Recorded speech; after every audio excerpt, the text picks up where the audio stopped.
Light to dark coloring means that is the progression of detections over the years, starting in 2013. We have now, up in the north, you'll see that point. That's the North Kohala detection. So this map, I would like for you to keep in mind, this is not every single sample that we have tested and has been confirmed. This is sort of a representative of where general areas where the disease has been found.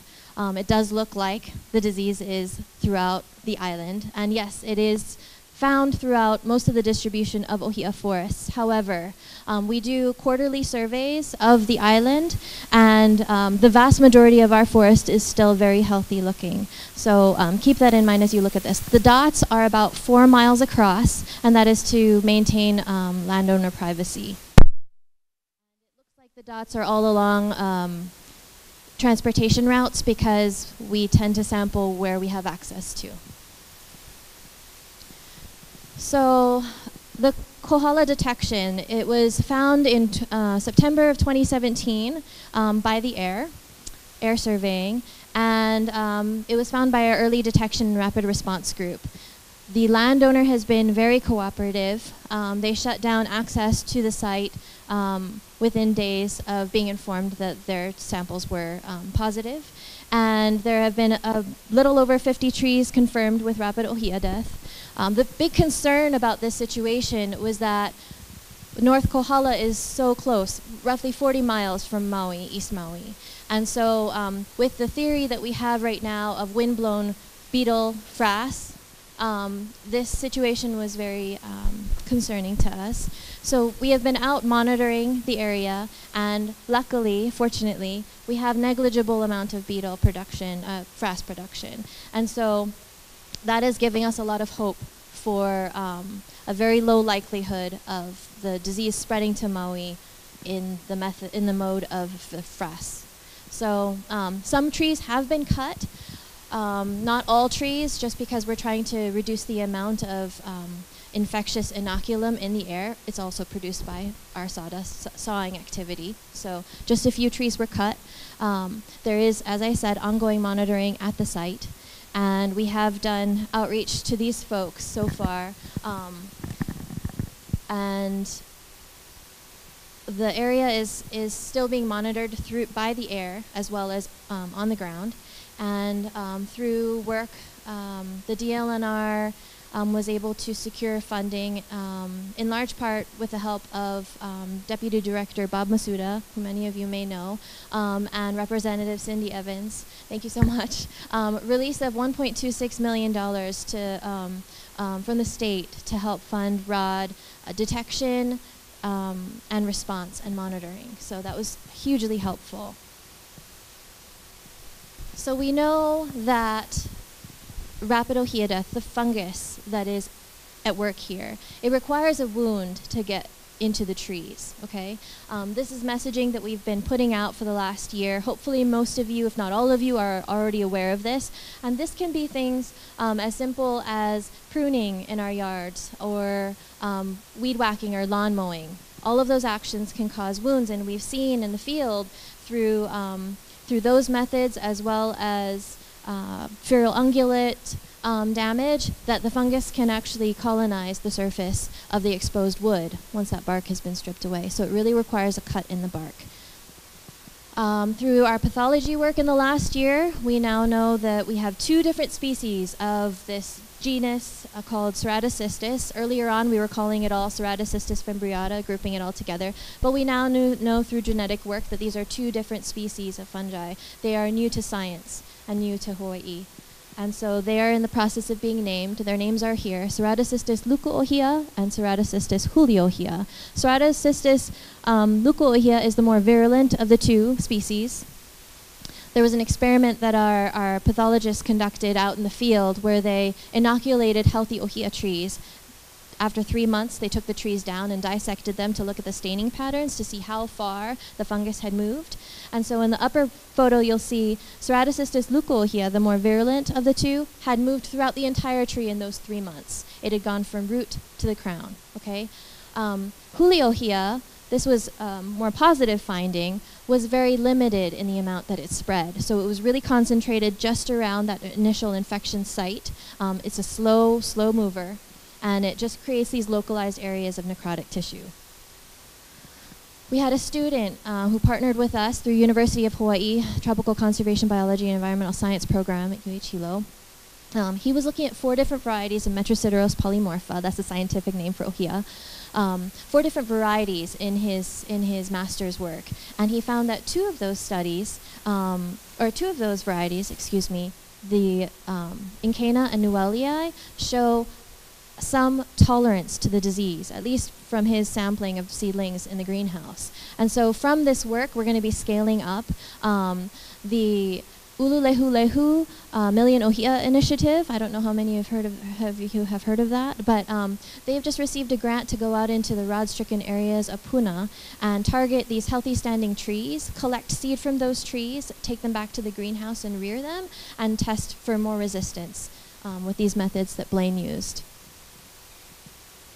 So where we have hope with this situation, the disease, in the way it's spread and where it's found, it's been very patchy, and that gives us hope, suggesting perhaps that some environments may be less conducive to the disease, particularly when we move up in elevation and to drier areas. We're thinking with what we're seeing with these major diebacks of Ohi'a, that perhaps, hopefully, based on some of our aerial work, we may be coming off of a wave of disease. Not to say that there couldn't be future waves, but at least for right now, part of the explanation could be that we're seeing a wave go through, and that's why we see such high levels of mortality in the trees. And then finally, we are observing healthy trees in these devastated areas, suggesting that we might be able to find some resistance. And if anybody's got resistance, it's Ohi'a. They're super genetically diverse. So how can the North Hawaii community protect Ohi'a? First of all, as I mentioned before, the Ohi'a require a wound in order to be infected with ceratocystis. So avoid tree wounding in all the ways that I mentioned before, as much as possible. Watch out for rod symptoms and report them. In the upper right photo, that's a brown canopy. Okay, that's a characteristic sign of rod. It happens very quickly when we see it, typically within days or weeks. The fungus has been growing within that tree likely for months or up to a year before that happens. So by the time we see it, it is too late. But by paying attention to our Ohi'a trees, wherever they are, wherever we see them most often, we can jump on these cases. And particularly for this north part of the island, it is extremely important to do so. The lower right photo is showing a dark staining of the wood. If you peel back the bark on a tree that has died, typically if it is ceratocystis, you will see a dark streaking and sometimes splotching on that wood. Spread the word about how to avoid tree wounding, how to prevent the disease from getting into the trees in the first place. And also the characteristics that folks can help watch out for. And then please share opportunities for outreach with us. Like I listed those ways that we had reached out to this community earlier, but we are open to more suggestions. And if you know of certain groups that you think would be great for us to connect with, please share that with us. I left my cards up in the front as well. We have a great effort for Ohi'a seed banks. We have 3 seed banks throughout the state right now. There was a series of workshops that just came through. I had shared with Patty the workshop that was supposed to occur up here. That was earlier this month, beginning of February, by our partners at Lion Arboretum. So we have over 5 million seeds banked now. And landowners, wherever you are, you can help in this effort. I also included some handouts for how to store the Ohi'a seeds up in the front, for those of you who are interested. Finally, we have Rapid Ohi'a Death Symposia. This will be our 2nd year of offering these symposia, where we bring out a bunch of our researchers and managers to share the latest updates with you. They go a little bit deeper into some of these explanations for research and management. We have refreshments and discussion. We're gathering feedback from the communities on how we're doing and how we can improve and what you folks think should be our priorities. I mean, we have ideas what we think, but it would be really great if we could meld the two of what the community sees as necessary and what we see as necessary. We want to get that feedback from you. So we have an event this weekend, Saturday, March 3rd. This is going to be at the West Hawaii Civic Center. And if you can't make that, please consider coming to the one in Hilo on March 17th. We just want to acknowledge our funders. And that's it. If you folks have questions, I'd be happy to take them.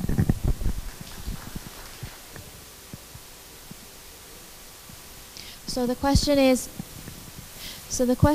if I have a very large Ohi'a tree that is infected with rapid Ohi'a death, what happens to the fungus over time?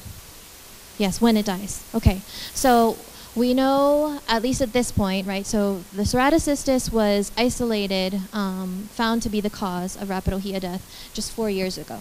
What we know from going back to trees that have been infected for that long, the fungus can still survive for that long. So we know that it can survive in dead trees for at least 4 years. It does need to be released from the wood, and that happens in 2 major different ways, typically. So humans can release it when we do things like cut wood up, move it from place to place. And then the other way is there are ambrosia beetles that are attracted to the weak trees. They bore in and they push out a fine boring dust, and that was what I was talking about with the Kohala detection. So there are 2 different ways, major ways, that the fungus can get released. And over longer periods of time, there are other species of fungi that will start to colonize the wood and start to help it to decay. But we do know that the fungus will survive for at least 5 years. Yeah. In the front. It grows within the wood of the Ohi'a tree, and then it can be airborne if there's the beetle activity on the trees, and then they push out that frass, and that frass can blow in the wind if the wind is strong enough. Does that make sense? Yeah. So right now, our managers have been using a pruning seal, so it protects the wounds so that the boring beetles, it creates a physical barrier to the boring beetles. And that's the main thing you're concerned about if you have a fresh wound, right?